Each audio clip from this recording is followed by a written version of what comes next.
नमस्कार दोस्तों। अमेरिका के दो बड़े बैंक डूब गए। कैलिफोर्निया शहर का सिलिकॉन वैली बैंक और न्यूयॉर्क सिटी का सिग्नेचर बैंक। माना जा रहा है अमेरिका के इतिहास में ये अभी तक का सबसे बड़ा बैंकिंग फेलियर है। इससे पहले 2008 में अमेरिका में वॉशिंगटन म्यूचुअल बैंक कोलैप्स हुआ था। उस बैंकिंग क्रैश के बाद पूरी दुनिया में 2008 का रिसेशन आया था। जब भी अमेरिका में कोई भी बैंकिंग सिस्टम कोलैप्स करता है या फेल होता है, उसका इम्पैक्ट दुनिया के सभी देशों पर आता है।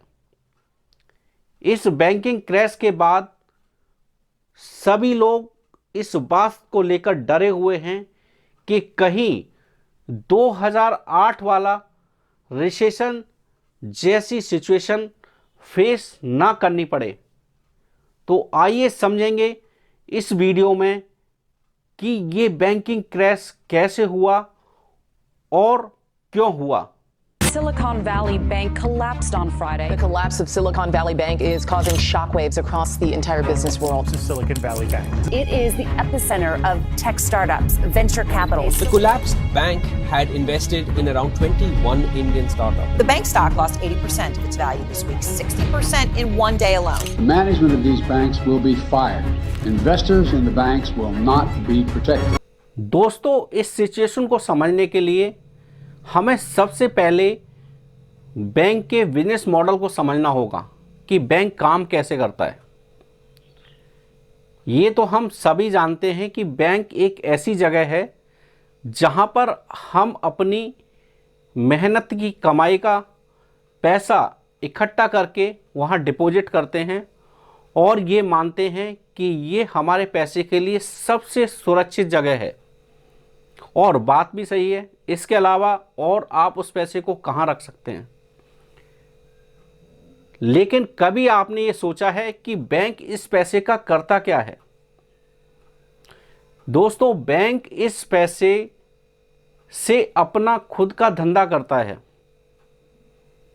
इस पैसे को वो लोन के रूप में इंडस्ट्रीज़ में देता है, पब्लिक को देता है, नए स्टार्टअप्स को देता है और उससे जो इंटरेस्ट आता है वो इसकी कमाई और प्रॉफिट होता है।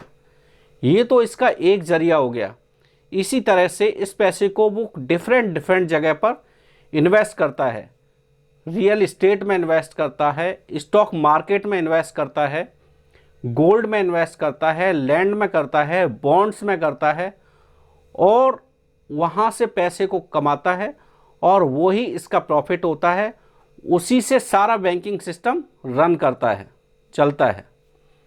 और बेहतर समझने के लिए आप सिलिकॉन वैली बैंक के एग्जाम्पल से इसको और बेहतर रूप से समझ पाएंगे।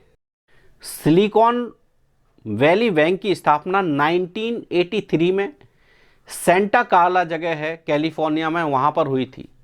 शुरुआत में जब बैंक स्टार्ट हुआ, एस्टेब्लिश हुआ, उस समय इस बैंक ने अपना सबसे ज़्यादा पैसा रियल इस्टेट में इन्वेस्ट किया और अपने पोर्टफोलियो का सबसे ज़्यादा हिस्सा जो है वो रियल इस्टेट में इन्वेस्ट किया।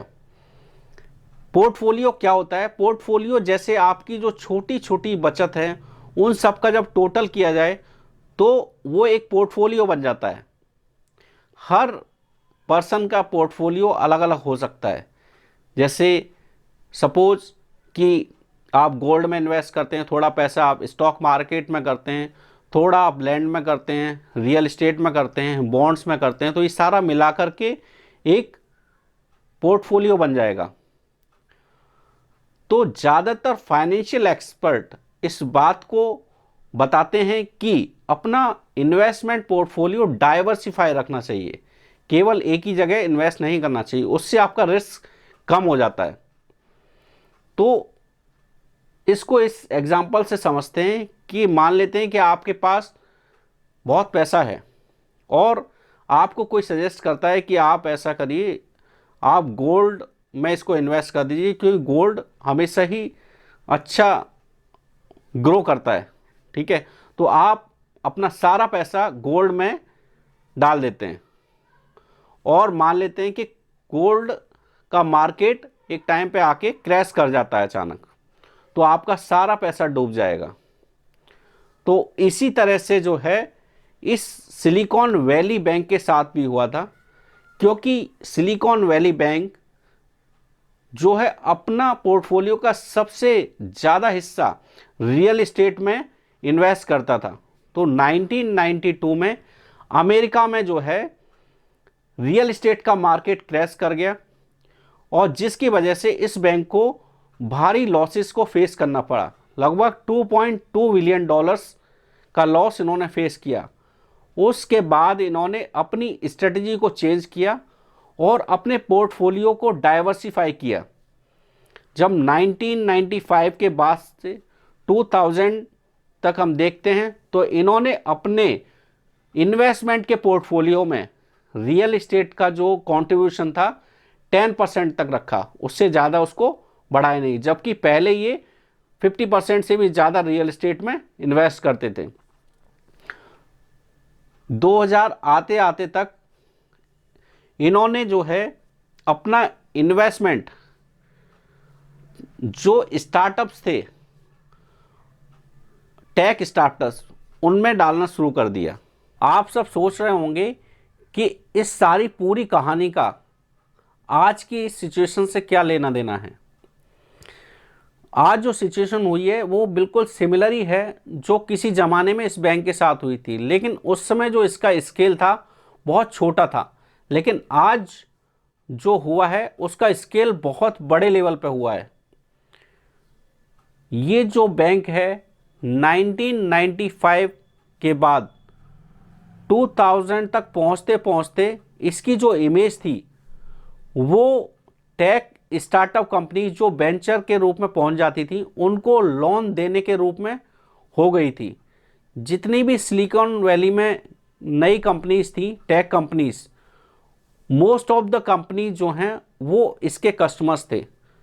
2000 तक पहुंचते पहुंचते ये इतना बड़ा बैंक बन चुका था टेक कंपनीज के लिए, स्टार्टअप्स के लिए, कि इस बैंक ने खुद बताया कि सिलिकॉन वैली में जितने भी स्टार्टअप्स हैं टेक कंपनीज के, उनमें से 65% टेक कंपनीज इसकी कस्टमर्स है।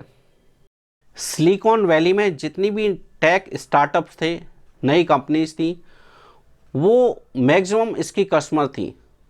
वो अपनी कंपनी का बिजनेस के लिए इनसे डील करते थे और ये बैंक उनको लोन देती थी और जिस लोन से जो इंटरेस्ट आता था वो इसका प्रॉफिट होता था। बेसिकली इसी तरह से इसी मॉडल पर सारे बैंक काम करते हैं। जैसे इंडिया में SBI है, वो भी जो डिफरेंट सेक्टर्स में डिफरेंट लोगों को लोन देता है, पब्लिक को लोन देता है और नई कंपनीज़ को भी लोन देता है, डिफरेंट इंडस्ट्रीज़ में देता है, कुछ पैसे को बॉन्ड्स में इन्वेस्ट करता है, शेयर मार्केट में इन्वेस्ट करता है। तो इस तरह से ये सभी बैंक इसी मॉडल पे काम करते हैं। बेसिकली यही एक बैंकिंग मॉडल होता है। लेकिन जो है सिलिकॉन वैली बैंक के साथ ऐसा नहीं था। सिलिकॉन वैली बैंक के जो मैक्सिमम कस्टमर थे वो टेक स्टार्टअप कंपनी ही थी।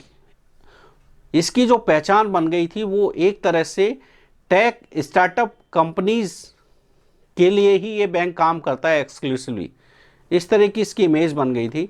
और 2022 आते आते तक अमेरिका का ये जो है 16th सबसे बड़ा लेंडर बन चुका था और इसने 330 बिलियन डॉलर्स रेज किया और इसकी जो टोटल असेट्स थी वो 209 बिलियन डॉलर्स यानी 17 लाख करोड़ रुपए आके गई।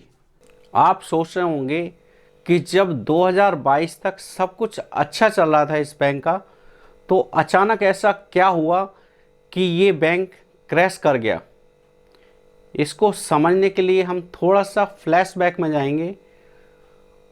ये बात शुरू होती है कोविड-19 पैंडेमिक के समय से, जब बड़े बड़े वेंचर्स अपना पैसा आईटी कंपनीज में लगा रहे थे, क्योंकि लॉकडाउन के टाइम केवल आईटी कंपनी और मोबाइल कंपनीज ही चल रही थी, बाकी सारी कंपनीज बंद थी।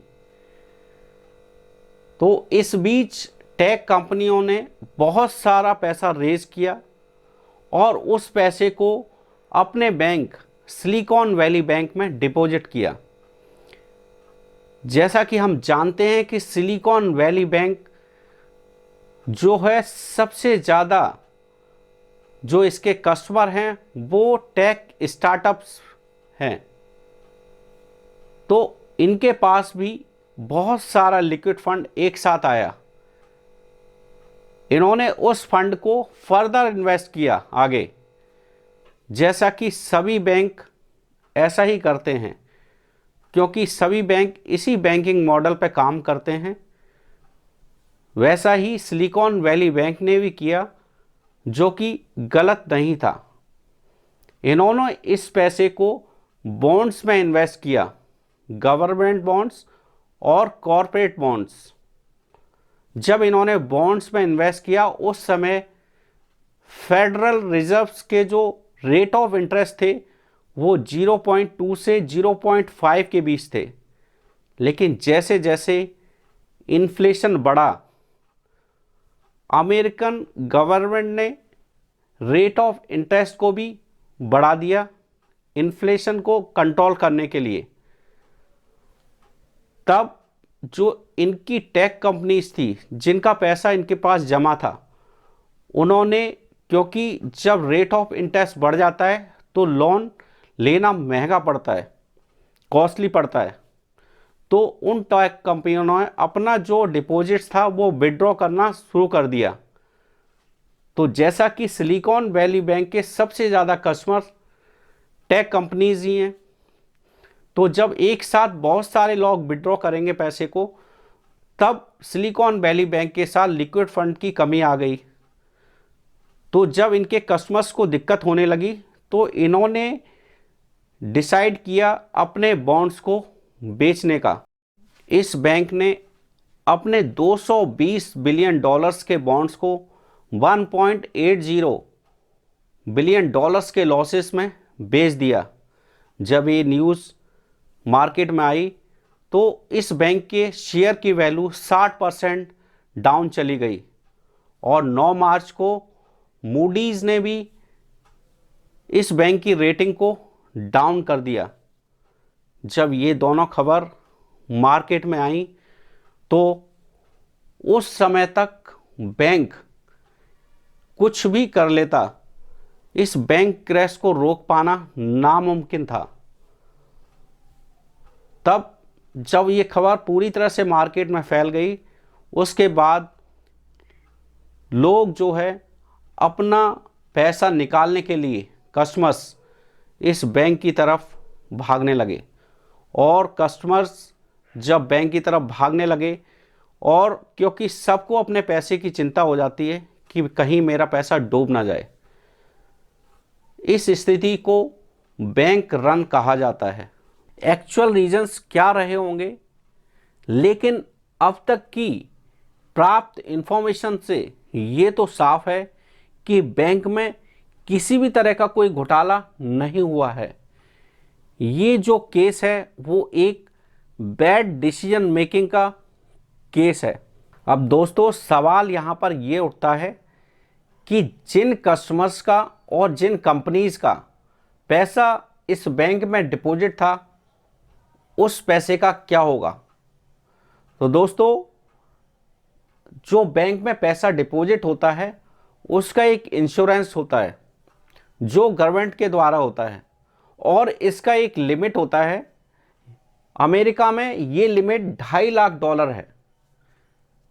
$2.5 लाख सुनने में आपको बड़ी रकम लग रही होगी, लेकिन जो इस बैंक के कस्टमर थे मोस्टली जो है टेक स्टार्टअप्स कंपनीज इसके कस्टमर्स थे, उनका काफ़ी बड़ा अमाउंट इस बैंक में डिपॉजिट था।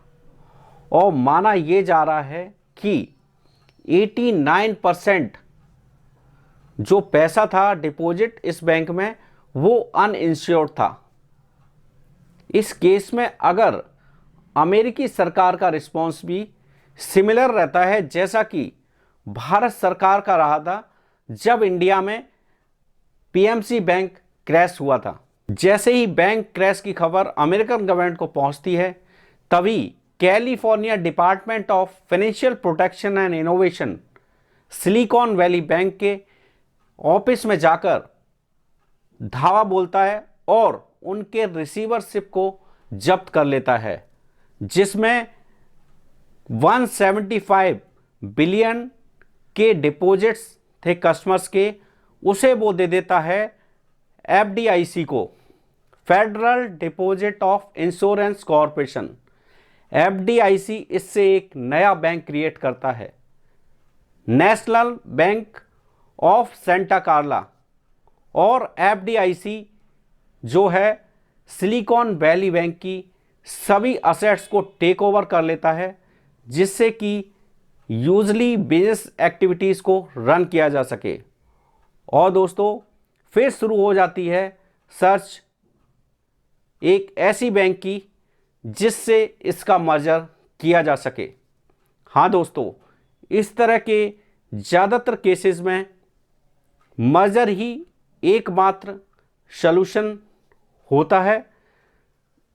जैसा कि आज से 2.5 साल पहले जब इंडिया में पीएमसी बैंक क्रैश हुआ था तब भारत सरकार ने पीएमसी बैंक का मर्जर यूनिटी स्मॉल फाइनेंस के साथ कर दिया था, जिससे कि कस्टमर्स के डिपॉजिट्स जो पैसा था उसको वो निकाल पाएँ और यूज़ कर पाएँ और उनका पैसा सेफ रहे।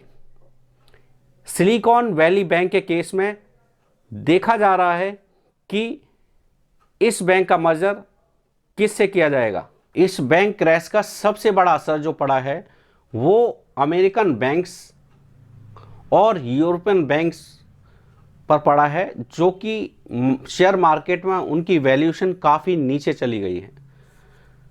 अमेरिकन बैंक्स ने लगभग $100 बिलियन वर्थ लूज़ किया है, वहीं पर जो है यूरोपियन बैंक्स ने $50 बिलियन लगभग वर्थ की वैल्यू लूज़ की है।